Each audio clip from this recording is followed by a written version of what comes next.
Dakle, ono što znamo o vama da ste kao politički lider bili 9 puta u zatvoru i da ste gotovo sve zatvore u Bosni i Hercegovini prošli zbog samo jedne jedine stvari, a to je privrednog kriminala. Kako je to moguće da ste vi sada ponovo generalni direktor jedne velike javne ustanove? Odmah da ti kažem, odmah. O čemu se tu radi? Protiv mene jest povučen taj krivični postupak. To nije jedan, to je 9. Istina. 9 puta, ali ja sam svaki put, znači, pred zakonom stajao, pošteno sam sve odradio. Pozovi se na amandman. Recimo, amandman, ja sam politički, kako se ono kaže? Politička... Nije, ima... Imunitet. Imunitet politički. Imunitet. Ja imam imunitet politički, tako da sam od toga ocijepljen davnih dana. Ja jednostavno ne znam što mi postavlja takva pitanja. Imam 15 godina rada. Kad će se povećat plata kod mene?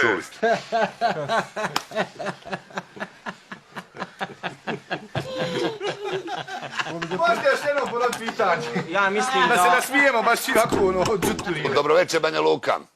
Dobro večer. Izvolite. Ja sam samohrana majka iz Banja Luke. Dokle ovako, moje dijete trpi. Samohrana majka i njeno dijete trpi. Ajde lideri, ajde odgovorite na ovo pitanje. Je li dijete uopšte njeno? Samohrana majka je u pitanju. Pa možda liči na otac ružan, možda zato trpi. Slušaj. Kad je bilo ono, to se nije trpilo, a sad se kao trpi. Teze, dajte iz ovu aplauz. Koji jezik govorite? Ja govorim jezik naš i vi dobro poznajete naš jezik. Dobro, da li kad odete u inostranstvo znate da govorite neki od svjetskih jezika? Vidite... Ili mora sa vama ići prevodioci? Ide sa mnom kompletna ekipa, mi smo vrlo ozbiljan tim, znači mi imamo potpuno jedan mehanizam koji je izgrađen, znate, vidite ovu stvar, moram tu malo... Ja ću vam to sad u mikrofonu. Hvala, ostanite gdje ste započeli, a vi, gospodine, koje jezike govorite i kako predstavljate državu Bosnu i Hercegovinu na, recimo, mnogim sastancima u svijetu? Nisam razumio. Postavit ću vam pitanje, kako predstavljate Bosnu i Hercegovinu svuda u svijetu? Pa, ja mislim, gdje god da se ja pojavim, da je ljudima sve jasno odmah. Jer manje više ljudi u svijetu znaju da sam se ja u stvari odrekao svojih primanja. Znate? Vi ste se odrekli i gdje ta primanja idu? Idu u meni. Vama idu? Ali kao plata. Ne zove se primanja, nego plata ili plaća. A prima ga, zna se ko. Vidli ovo? Dobar dan, ja sam Amela i zovem iz Bihaća. Student sam i pitala bi gospodu kako misli da se poboljšaju uslovi studiranja. Odmah, mogu li ja otvoriti? Može, naravno. Amela, odmah da znaš da ti kažem, koliko imaš godina? 18. 18? Kako te nije stid? Kako te nije stid, Amela, s 18 godina ti se našla ovdje, nama, da nas pitaš hoće se poboljšati uslovi studija. Je se meni ko poboljšavu? Jel se meni poboljšavaju uslovi? Da ti kažem, nemoj više da čujem da se takvo glupo pitanje postavila ovako ozbiljno emisiju. Nemojte, molim vas, kolega, pa nemojte, molim vas, djevojka je fino nazvala, tražila odgovor i trebamo da joj damo fin odgovor, jel tako? Amela, odgovor je veoma kratak i jasan. Marš! Bravo. Marš! Marš! Ja se, kolega, nisam odmah sjetio tog odgovora. Pa je istim kratak, treba se kratko odgovarati, jel to? Mene zanima je li Bolonja? Vjerovatno jeste po Bolonji. Zato što sam ja također studirala u Bolonji, išla u Bolonju svaki vikend sa drugim profesorom, mislim to se očigledno tako završava. Misliš da je ovo mene palo s neba? Ne, Amela, ja sam se preznojila i zapela. A glupa si, Amela. Evo, izvolite vi. Nama u ovoj stranci nacionalno onesvješćeni ljudi odgovara kad su ljudi glupi, nama sad nije u interesu da neko nešto zna, razumijete? Zato, hajde ti, Amela, lagano spavat, jel jasno tu? Ja već 20 godina ne radim, tražim za zaposlenje 10.000 eura. Odakle im 10.000 eura kad ne radim već 20 godina? Posudi. Pa kako si ima kad ne radiš? Šta si očekivao? Jel, šta misli? Osim toga, 10.000 eura, ja toliko para za dan ne mogu da zaradim. Hoćeš li posao? Hoću. Hoćeš posao? Hoću. Evo, obratite se onda ovim ovdje iz ove stranke. Šta će ti posao dole u kamenjaru? Toliko. Što si uopšte zvao iz Širokog? Meni to nije jasno. Sačekaj, Antone, odmah da ti kažem, odmah. Kako se nam rekao da se zoveš? Anton. Anton, prezime? Košarić. Košarić. Ja tebe ne znam, čovječe. Šta hoćeš ti? Ne znam ko si. Nikad te nisam vidio. Ti hoćeš posao. Ne znam ako ima kod... Evo ne kolega kaže. Evo, Antone, mislim da ne bude sve tako crno. Evo, daj meni 10.000 eura i ja ću da te zaposlim. Hvala. Kada će građani Bosne i Hercegovine ući u bezvizni režim? Ja ne znam što će nam uopšte taj bezvizni režim, zar nam nije bolje ovako kad imamo ovaj bezizlazni režim? Meni je to nešto isto bezvezni režim. Znaš šta, imam ja ovdje jedan prijedlog. Da se poveća cijena ovih telefonskih poziva, da ne zove ova svakaka seljadija.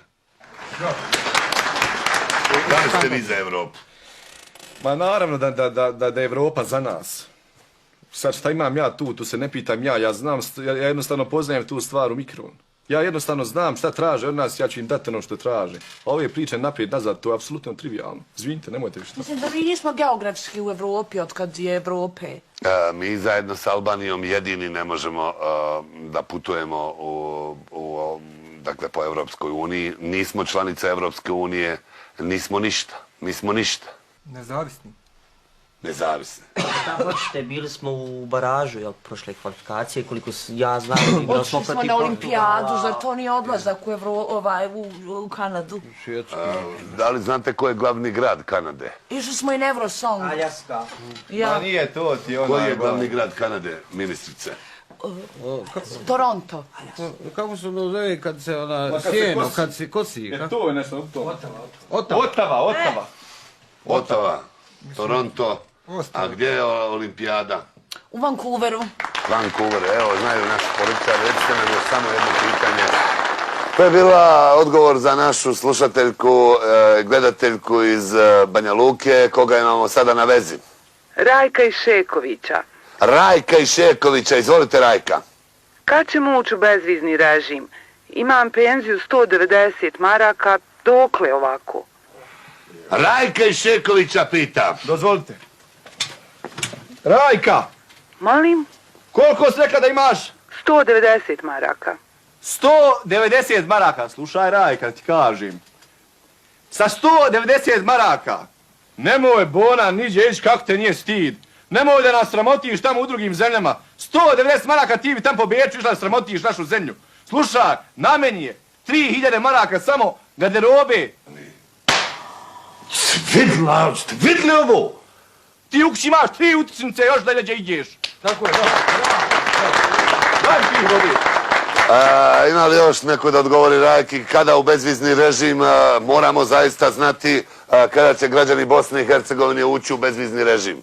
Ja ne znam što će nam uopšte taj bezvizni režim, zar nam nije bolje ovako kad imamo ovaj bezizlazni režim? Meni je to nešto isto bezvezni režim. Bezvezni, Šta će tako. bezvezni? Ali, draga predsjednice, vi putujete svaki vikend A to ja sam baš iz Malme. Ovo je Rajka, ovo je Rajka. Ja, ali vi putujete, vi imate čime da putujete. Vidi, molim te, ona putuje ima 10.000 eura da putuje. Šta će ona sa 190 maraka? Znate koje ja imam odgovornosti na poslu? Ko je? Pa zaduženja, faks poslat. Ne morate vi duboko ulaziti u te stvari. To su mehanizmi koji apsolutno nisu važni i zanimljivi za ovaj auditor. Izgled mentalnog sklopa ljudi od 120 i nešto. Vidite, vi ulazite potpuno u našu znači intimu i privatnost ljudi. Šta vam je? Sa 190 maraka mi se javljaš u program. 190 maraka. Pa meni bi bilo stid da kažem da imam toliko plaću. A gdje bi gospođa, eto gdje? Pa ona bi da putuje kao svi građani Bosne i Hercegovine, da putuju po Evropi, da se osjećaju slobodni. Ali ne da im putuju. jednostavno ide... Šta će im vizni režim? Nek malo prohoda i bona svijeta. Dobro, Bona, šuti, evo, znaš kako je evo drugi se javlja, šute malo. Nek ide u Neum, što? Da eto, tamo može sa 120. Možeš u Neumu šta hoćeš. Znaš šta, imam ja ovdje jedan prijedlog. Da se poveća cijena ovih telefonskih poziva, da ne zove ova svakaka seljadija.